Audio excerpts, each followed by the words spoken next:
2024 সালে ইরানের revolutionary guard corps IRGC জালজালে এর মতোই এক নতুন ধরনের জাম্পিং ম্যান উন্মোচন করেছিল, যার রেঞ্জ ছিল 300 মিটার। জালজালে সম্ভবত আগের YMJ-AHM এবং YMJ-AHM-2 অ্যান্টি হেলিকপ্টার মাইনগুলোর প্রযুক্তির উপর ভিত্তি করে তৈরি। আগের YMJ-AHM মাইনগুলো 150 থেকে 200 মিটার উচ্চতায় থাকা হেলিকপ্টারকে লক্ষ্য করত, আর YMJ-AHM-2 মাইনগুলো 250 থেকে 300 কিলোমিটার উচ্চতায় আঘাত হানত। এই মাইনগুলো ইঞ্জিনের শব্দ শনাক্ত করে আসতে বিমান লক্ষ্যবস্তুর গতিবিধি নির্ধারণ করতে পারে বলে জানা গেছে। নতুন এই অস্ত্রগুলো ইরান ইসরায়েল যুদ্ধের আশঙ্কার মধ্যে পরিষেবাতে অন্তর্ভুক্ত করা হয়েছে। বিশেষজ্ঞরা সতর্ক করছেন যে ইসরায়েল এবং ইরানের মধ্যে একটি আসন্ন যুদ্ধের প্রবল সম্ভাবনা রয়েছে। গত জুনে 12 দিনের যুদ্ধের সময় ইসরায়েলি নেতৃত্ব ইরানের সর্বোচ্চ নেতা খামেনিকে নির্মূল করতে চেয়েছিল, কিন্তু তারা সফল হতে পারেনি। 12 দিনের যুদ্ধের পর একটি যুদ্ধবিরতি হয়েছিল। যুক্তরাষ্ট্র এই যুদ্ধে যোগ দিয়েছিল এবং ইরানের গুরুত্বপূর্ণ পারমাণবিক কেন্দ্রগুলোতে বোমা হামলা চালিয়েছিল। ইরানের এই জালজালে মাইনগুলোর মোতায়েন প্রমাণ করে যে তাদের সামরিক সক্ষমতা কেবল আক্রমণাত্মক নয়, বরং তাদের আকাশ প্রতিরক্ষাও এখন আরও মারাত্মক, বিশেষ করে ড্রোন প্রযুক্তিতে পশ্চিমা দেশগুলো যখন ব্যাপক বিনিয়োগ করছে। তখন এই 5 মিটার ব্যাসের বিস্ফোরণ ঘটাতে সক্ষম মাইনগুলো কম খরচে সেই মূল্যবান ড্রোনগুলিকে ধ্বংস করার ক্ষমতা রাখে। এটা ইরানের সামরিক কৌশলের একটি নতুন দিক নির্দেশ করে, অর্থাৎ এখন ইরান তাদের আকাশ সীমানায় শত্রুর প্রবেশের ক্ষেত্রে একটি অদৃশ্য কিন্তু প্রাণঘাতী দেয়াল তৈরি করছে।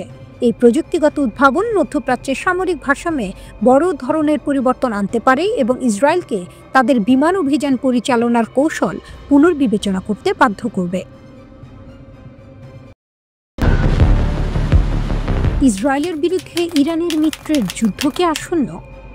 মধ্যপ্রাচ্যে নতুন যুদ্ধ আসছে। লেবানন ভিত্তিক ইরান সমর্থিত গোষ্ঠী হিজবুল্লাহর প্রধান নাইম কাশেম ইসরায়েলের প্রধানমন্ত্রী নেতানিয়াহুকে শাস্তি দেওয়ার প্রতিশ্রুতি দিয়েছেন। তিনি স্পষ্টভাবে বলেছেন, প্রতিশোধের তারিখ ও সময় আমরাই ঠিক করব, যা ইসরায়েলকে চরম উদ্বেগের মধ্যে ফেলেছে। এই উত্তেজনা নতুন করে বেড়েছে কারণ ইসরায়েলি প্রতিরক্ষা বাহিনী IDF সম্প্রতি হিজবুল্লাহর এক শীর্ষ সামরিক কমান্ডারকে হত্যা করেছে। এর ফলে লেবানন ভিত্তিক হিজবুল্লাহ এবং ইসরায়েলের মধ্যে নতুন করে যুদ্ধ শুরু হওয়ার আশঙ্কা তৈরি হয়েছে। IDF তাদের শীর্ষ কমান্ডারদের একজনকে হত্যা করার পর হিজবুল্লাহ প্রধান নাইম কাশেম প্রতিশোধের অঙ্গীকার করেছেন। শুক্রবার টেলিভিশনে দেয়া এক ভাষণে কাশেম বলেছেন, জবাব দেওয়ার অধিকার আমাদের আছে এবং সময়টা আমরাই ঠিক করব। কাশেম আরও বলেছেন যে এই ক্রমবর্ধমান উত্তেজনার মধ্যে ইসরায়েলের মোকাবিলা করার জন্য লেবাননের একটি পরিকল্পনা প্রস্তুত করা উচিত।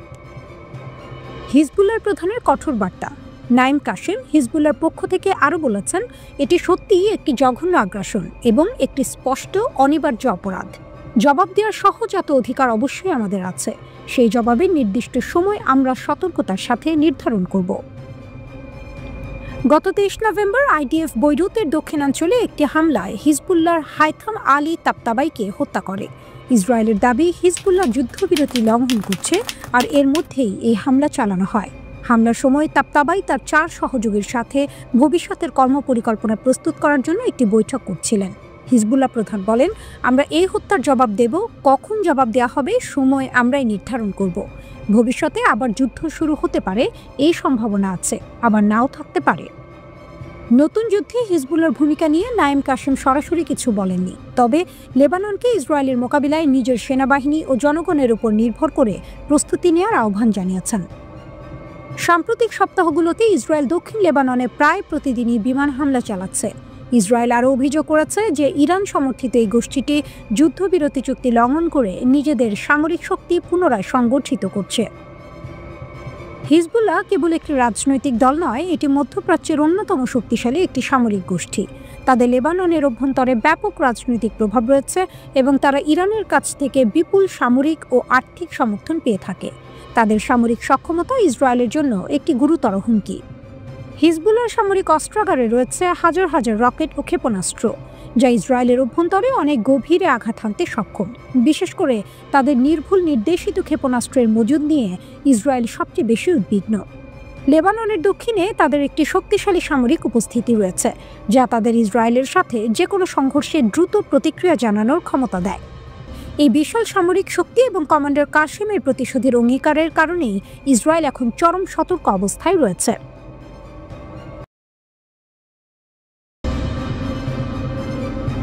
যুদ্ধ বিমানে শক্তি বাড়াচ্ছে তেহরান, খামেনির নতুন সামরিক কৌশল।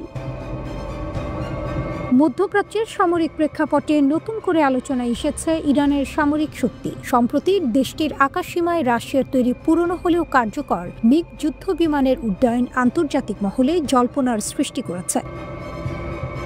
আন্তর্জাতিক সামরিক বিশ্লেষকরা এটিকে রাশিয়ার পক্ষ থেকে সামরিক ভারসাম্যের খেলায় ইরানের জন্য একটি গুরুত্বপূর্ণ চাল হিসেবে দেখছেন। যদিও আন্তর্জাতিক কোনো স্বাধীন সূত্র এই তথ্যের সত্যতা নিশ্চিত করেনি, তবে ইরানের রাষ্ট্রীয় বার্তা সংস্থা তাসনিম এই নতুন মিগ-29 যুদ্ধ বিমানের উড্ডয়নের খবর নিশ্চিত করেছে। রাশিয়ার সঙ্গে তেহরানের সামরিক লেনদেন। ইরান বেশ কয়েক বছর ধরেই তার বিমান বাহিনীর আধুনিকায়নের জন্য চেষ্টা চালিয়ে আসছে। প্রাথমিকভাবে তেহরান রাশিয়া থেকে প্রায় 36 থেকে 48টি অত্যাধুনিক সু-35S সিরিজের যুদ্ধ বিমান কেনার আগ্রহ দেখিয়েছিল। তবে ইউক্রেন যুদ্ধের কারণে রাশিয়ার নিজস্ব সামরিক চাহিদা বৃদ্ধি পাওয়ায় সেই সরবরাহ প্রক্রিয়া বর্তমানে কিছুটা বিলম্বিত হয়েছে বলে ধারণা করা হচ্ছে। এই বিলম্বিত পরিস্থিতিতে সাময়িক সমাধান হিসেবে রাশিয়া তাৎক্ষণিকভাবে কিছু মিগ-29 যুদ্ধ বিমান সরবরাহ করেছে বলে একাধিক আন্তর্জাতিক গণমাধ্যম ও সামরিক গবেষণা সংস্থার প্রতিবেদনে উঠে এসেছে। এই যুদ্ধ বিমানগুলো ইরানের বিমান বাহিনীর পুরাতন প্ল্যাটফর্মগুলোর কার্যকারিতা সাময়িকভাবে বাড়াতে সাহায্য করবে। এছাড়াও ইরান বন্ধুরাষ্ট্র চীনের কাছ থেকে অজানা সংখ্যক J-10CE সিরিজের যুদ্ধ বিমান ক্রয়ের বিষয়েও আগ্রহী বলে খবর প্রকাশিত হলেও এই বিষয়ে তেহরান বা বেইজিং কোনো পক্ষই আনুষ্ঠানিক মন্তব্য করেনি। সাম্প্রতিককালে ইসরায়েলের সঙ্গে ইরানের স্বল্পমেয়াদী সংঘাতের সময় ইরানের আকাশ প্রতিরক্ষা ব্যবস্থার কিছু সীমাবদ্ধতা আন্তর্জাতিক বিশেষজ্ঞদের নজরে আসে। সংঘাত চলাকালে কিছু প্রতিরক্ষা ব্যবস্থা সাময়িকভাবে কার্যকারিতা হারায় বলে বিভিন্ন রিপোর্টে উল্লেখ করা হয়। এই অভিজ্ঞতায় ইরানকে তার বিমান বাহিনী এবং আকাশ প্রতিরক্ষা কাঠামো পুনর্বিন্যাস ও প্রযুক্তিগত ঘাটতিগুলো জরুরি ভিত্তিতে মূল্যায়নের প্রয়োজনীয়তা অনুভব করতে শিখিয়েছে। এর ফলস্বরূপ দেশটি এখন তার বন্ধুভাবাপন্ন দেশগুলোর, বিশেষত রাশিয়া ও চীনের কাছ থেকে দ্রুততার সঙ্গে শতাধিক যুদ্ধ বিমান এবং অত্যাধুনিক আকাশ প্রতিরক্ষা ব্যবস্থা সংগ্রহের দিকে জোর দিয়েছে। বর্তমানে ইরানের হাতে সংখ্যাগতভাবে প্রায় 1000-এর কাছাকাছি যুদ্ধ বিমান থাকলেও এর অধিকাংশই 1960 থেকে 1980-এর দশকের অত্যন্ত পুরনো প্রযুক্তির উপর নির্ভরশীল। আন্তর্জাতিক নিষেধাজ্ঞা এবং অর্থনৈতিক অবরোধের কারণে ইরান গত কয়েক দশকে নতুন প্রজন্মের কোনো যুদ্ধ বিমান বা এরিয়াল সিস্টেম সংগ্রহ করতে পারেনি। এয়ারফ্রেমের পুরনো প্রযুক্তি, খুচরা যন্ত্রাংশের অভাব এবং ইঞ্জিন প্রযুক্তির ঘাটতি, এসব কারণে ইরানের বর্তমান বিমান বহর আধুনিক যুদ্ধক্ষেত্রের জন্য অনেকটাই পিছিয়ে আছে। তবে বিমান বাহিনীর ফিক্সড এয়ার উইংস সক্ষমতার দিক থেকে পিছিয়ে থাকলেও ইরান নিজস্ব প্রযুক্তির কমব্যাট ড্রোন এবং মিসাইল প্রযুক্তিতে নজর কাড়া অগ্রগতি অর্জন করেছে। এই ড্রোন ও ক্ষেপণাস্ত্র প্রযুক্তি এখন ইরানের সামরিক শক্তির মেরুদণ্ড হিসেবে কাজ করছে। মধ্যপ্রাচ্য আবারও চরম উত্তেজনার মুখে দাঁড়িয়ে। ইরান ও ইসরায়েল একে অপরের বিরুদ্ধে অত্যন্ত কঠোর ভাষায় হুঁশিয়ারি বিনিময় করছে। ইরাক নিজেদের ইরান ও ইসরায়েলের মধ্যে অস্বস্তিকর এক অবস্থানে খুঁজে পাচ্ছে। ইসরায়েলের প্রতিরক্ষামন্ত্রী ইসরায়েল কাটস তেহরানের উদ্দেশ্যে কঠোর বার্তা দিয়ে পরিস্থিতিকে আরও চড়াও করেছেন। আমাদের লম্বা হাত আরও বেশি শক্তি নিয়ে আবার তেহরানে পৌঁছাবে এবং এবার ব্যক্তিগতভাবে আপনার কাছেও। এটি ইরানের সর্বোচ্চ নেতা আয়াতুল্লাহ আলী খামেনির প্রতি একটি সরাসরি হুমকি। প্রধানমন্ত্রী বেনিয়ামিন নেতানিয়াহু এই অবস্থানকে সমর্থন করে জোর দিয়ে বলেছেন, ইরানকে পারমাণবিক এবং ক্ষেপণাস্ত্র সক্ষমতা থেকে নিষ্ক্রিয় করতে ইসরায়েল বদ্ধপরিকর। ইরানও এর জবাব দিয়েছে আপসহীন ভাষায়। ইরানের সশস্ত্র বাহিনীর chief of staff major general Abdur Rahim Musavi যে কোনো আগ্রাসনের কঠোর জবাব দেওয়ার প্রতিশ্রুতি দিয়েছেন। তিনি হুঁশিয়ারি দিয়েছেন, ইসরায়েলকে আগের 12 দিনের সংঘাতের চেয়ে আরও কঠিন চড় খেতে হবে। তেহরান জোর দিয়ে বলছে, তারা নজিরবিহীন প্রস্তুতিতে রয়েছে এবং তাদের ভূখণ্ড রক্ষা করতে প্রস্তুত। এই হুঁশিয়ারিগুলো এক ভয়াবহ বাস্তবতা তুলে ধরে। একটি নতুন সংখ্যা তার দূরবর্তী বা কাল্পনিক নয়। উভয় শক্তির প্রকাশ্যে যুদ্ধের প্রস্তুতি নিচ্ছে এবং পরিস্থিতির অবনতির জন্য প্রস্তুত। আর এই উত্তেজনার কেন্দ্রে থাকা ইরাক হয় একটি করিডোর, না হয় আরও খারাপ কিছু, যুদ্ধক্ষেত্রে পরিণত হওয়ার আশঙ্কার মুখোমুখি।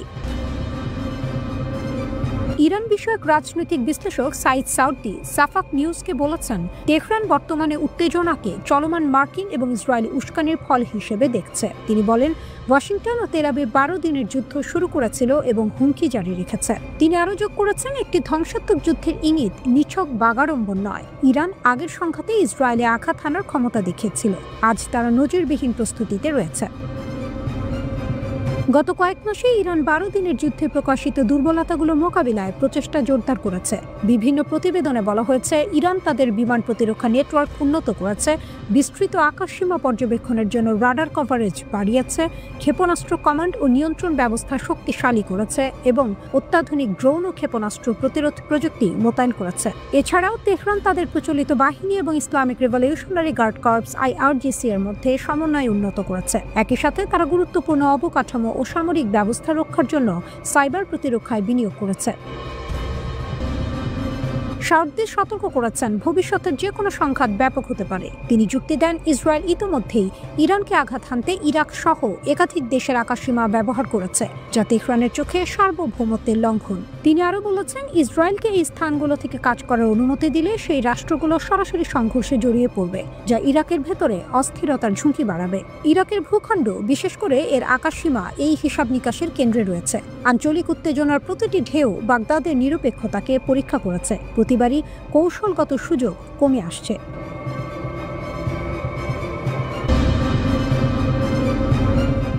পারস্য উপসাগরে ইসরায়েল সংশ্লিষ্ট জাহাজ জব্দ। বিপুল জ্বালানি পাচার রোধে ইরানের শক্ত পদক্ষেপ। ইসলামী বিপ্লবী গার্ড কর্পস IRGC পারস্য উপসাগরে ইসওয়াতিনি পতাকাবাহী একটি জাহাজ থেকে 3,50,000 লিটার চোরাচালান করা জ্বালানি তেল আটক করেছে। IRGC এর নৌ ইউনিট বুশেহারের কাছে জাহাজটিকে আটক করে। কমান্ডার হেইদার হোনারিয়ান মোজাররাত জানিয়েছেন, জাহাজটি চোরাচালানের জ্বালানি বহন করছিল। তিনি আরও জানান, জাহাজটি নিয়মিত নজরদারির সময় পারস্য উপসাগরীয় অঞ্চলে আটক করা হয়। আদালতের নির্দেশের পর জাহাজটিকে বুশেহরের উপকূলে নিয়ে আসা হয়।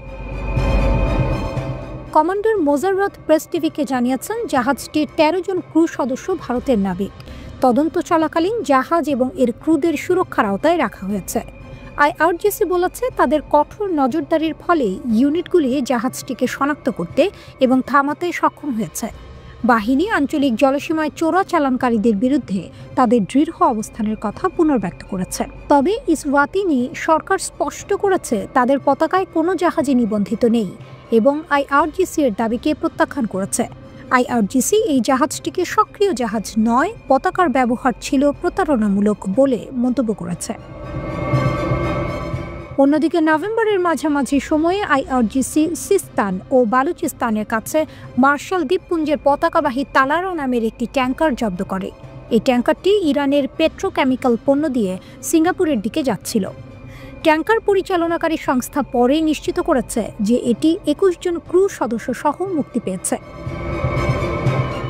জ্বালানি চোরাচালান ও হরমুজ প্রণালীতে ইরানের কঠোরতা। কম ভর্তুকিযুক্ত দামের কারণে ইরান এখনও ব্যাপক জ্বালানি চোরাচালানের সম্মুখীন হচ্ছে। হরমুজ প্রণালীতে ইরানের এই কঠোর ব্যবস্থা যুক্তরাষ্ট্রকে বিস্মিত করেছে এবং ওয়াশিংটনে উদ্বেগের ঘণ্টা বাজিয়েছে। ইরানের তেল ট্যাঙ্কার জব্দ করার ঘটনা বিশ্বের বাজারে আলোড়ন সৃষ্টি করেছে। ইরান হরমুজ প্রণালীতে মার্শাল দ্বীপপুঞ্জের পতাকাবাহী একটি তেল ট্যাঙ্কার জব্দ করেছে। একজন মার্কিন কর্মকর্তা বলেছেন, জাহাজটিকে ইরানের আঞ্চলিক জলসীমায় ঢুকতে বাধ্য করা হয়েছিল। কৌশলগত এই জলপথে কয়েক মাসের মধ্যে এটি এই ধরনের প্রথম হস্তক্ষেপ। যদিও তেহরান এখনও প্রকাশ্যে বা আনুষ্ঠানিকভাবে এই আটকের কথা স্বীকার করেনি। বিভিন্ন রিপোর্ট অনুযায়ী একটি মার্কিন নৌবাহিনীর MQ-4C ড্রোন এলাকায় চক্কর দিচ্ছিল এবং আটকের ঘটনাটি পর্যবেক্ষণ করেছে। অ্যাসোসিয়েটেড প্রেস দ্বারা বিশ্লেষণ করা ফ্লাইট ট্র্যাকিং ডেটা কয়েক ঘন্টা ধরে আকাশপথে নজরদারির বিষয়টি নিশ্চিত করেছে। নিরাপত্তা সংস্থা এমব্রে জানিয়েছে, 3টি ছোট নৌকা জাহাজটি আটকের অভিযান চালায়। ইরানের এই অভিযানের ধরন একটি পরিকল্পিত এবং ইচ্ছাকৃত হস্তক্ষেপের ইঙ্গিত দেয়। UK maritime trade operations centre UKMTO এই ঘটনাটিকে সম্ভাব্য রাষ্ট্রীয় কার্যকলাপ হিসেবে নিশ্চিত করেছে। ইউকেএমটিও রিপোর্ট করেছে তালারা ট্রানজিটের সময় ইরানের আঞ্চলিক জলসীমায় প্রবেশ করতে বাধ্য হয়। এই ঘটনাগুলো ঘটল মার্কিন প্রেসিডেন্ট ডোনাল্ড ট্রাম্পের 2015 সালের ইরান পরমাণু চুক্তি থেকে প্রত্যাহারের পরে। এর আগে 2019 সালে মার্কিন নৌবাহিনী ইরানকে একাধিক লিম্পেট মাইন হামলার জন্য অভিযুক্ত করেছিল। তারা 2019 সালে ইসরায়েল সংশ্লিষ্ট একটি ট্যাঙ্কারে মারাত্মক ড্রোন হামলার জন্য ইরানকে দায়ী করেছিল। ইরান সর্বশেষ 2022 সালে দুটি গ্রিক জাহাজ আটক করে কয়েক মাস ধরে নিজেদের হেফাজতে রেখেছিল।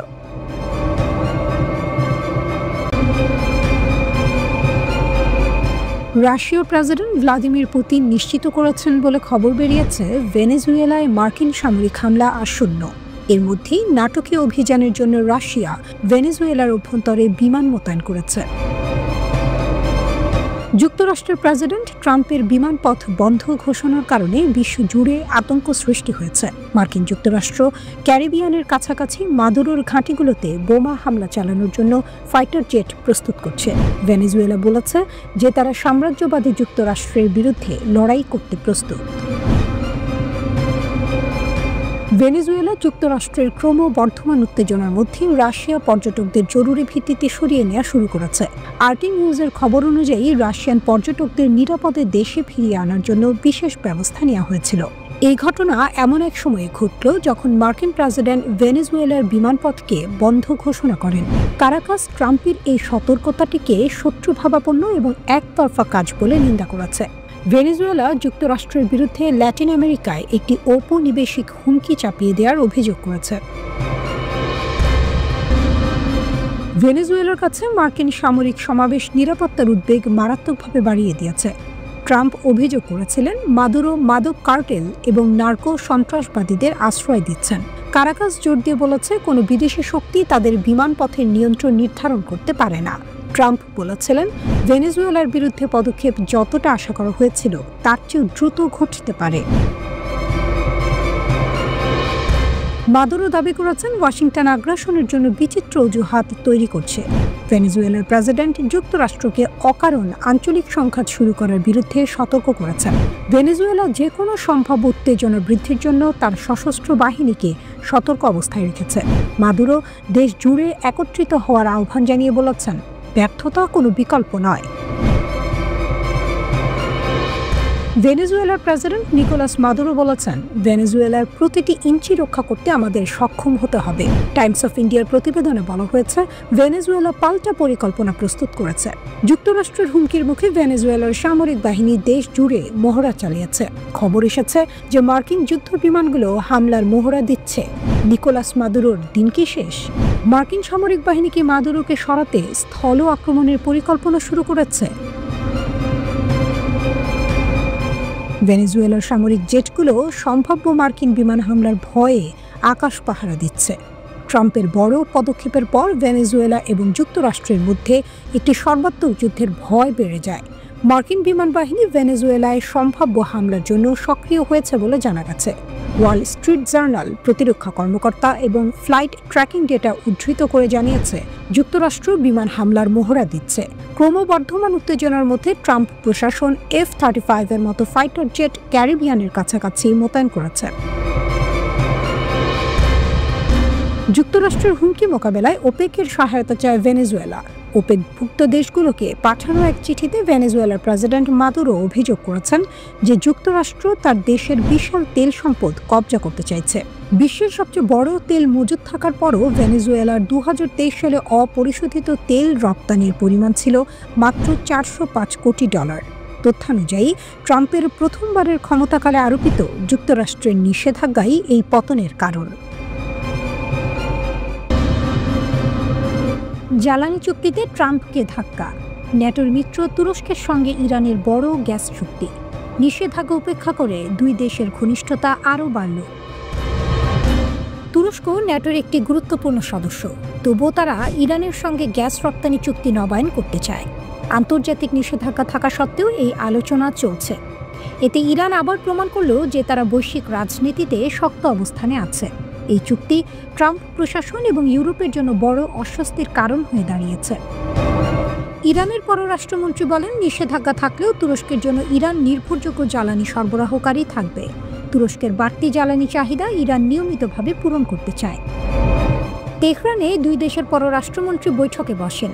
সেখানে তারা জ্বালানি সম্পর্ক উন্নয়নের সিদ্ধান্ত নেন। ইরান এখন তুরস্ককে বছরে 10 বিলিয়ন ঘনমিটার গ্যাস দেয়।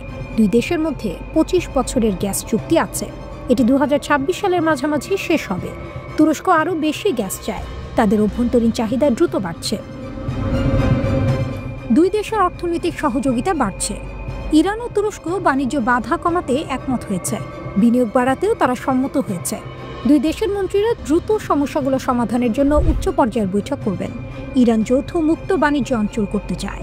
তারা নতুন সীমান্ত ক্রসিং খোলারও কথা বলেছে। তুরস্কের পররাষ্ট্রমন্ত্রী হাকান ফিদান বলেন, দুই দেশের বাণিজ্য, জ্বালানি ও নিরাপত্তা সহযোগিতা আরও বাড়ানো দরকার। তারা আঞ্চলিক বিষয় নিয়েও আলোচনা করেন। এর মধ্যে ছিল ফিলিস্তিন সংকটও। ফিদান বলেন, তুরস্ক শান্তিপূর্ণভাবে ইরানের পারমাণবিক সমস্যার সমাধান চায়। তিনি ইরানের ওপর থাকা নিষেধাজ্ঞা তুলে নিতে আন্তর্জাতিক সমাজকে আহ্বান করেন।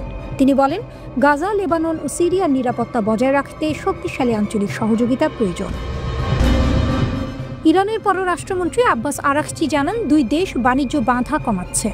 তারা সহযোগিতা কাউন্সিলের বৈঠকের প্রস্তুতিও নিচ্ছে। ফিদানের সফর ছিল নবম সহযোগিতা কাউন্সিল বৈঠকের আগে। লক্ষ্য হল দুই দেশের বাণিজ্য $30 বিলিয়ন উন্নীত করা। নিরাপত্তা সহযোগিতাও বাড়ানো হবে। ফিলিস্তিন ও আঞ্চলিক স্থিতিশীলতা নিয়ে আরাকচি বলেন, ফিলিস্তিনের ইস্যু এবং গাজার মানুষের উপর হত্যাকাণ্ড বন্ধ করতে যৌথ সহযোগিতা জরুরি। গাজায় বারবার যুদ্ধবিরতি ভাঙা এবং লেবানন ও সিরিয়ায় হামলা দেখায় যে জায়নবাদী শাসনের বড় পরিকল্পনা আছে। তারা অঞ্চলকে অস্থিতিশীল করতে চায়। তিনি আরও বলেন, সিরিয়ার শান্তি ও নিরাপত্তা তার ভূখণ্ড রক্ষার সঙ্গে সম্পর্কিত। সিরিয়ার সবচেয়ে বড় হুমকি আসে জায়নবাদী শাসন ইসরায়েল থেকে। সিরিয়া ও লেবাননে ইসরায়েলের আগ্রাসন বন্ধ করা আঞ্চলিক দেশগুলোর দায়িত্ব। তিনি পিকেকে নিরস্ত্রীকরণ এবং সন্ত্রাসমুক্ত তুরস্কের ধারণাকে সমর্থন করেন। তিনি বলেন, সন্ত্রাসমুক্ত অঞ্চল গড়তে সব সন্ত্রাসী গোষ্ঠী ভেঙে দিতে হবে।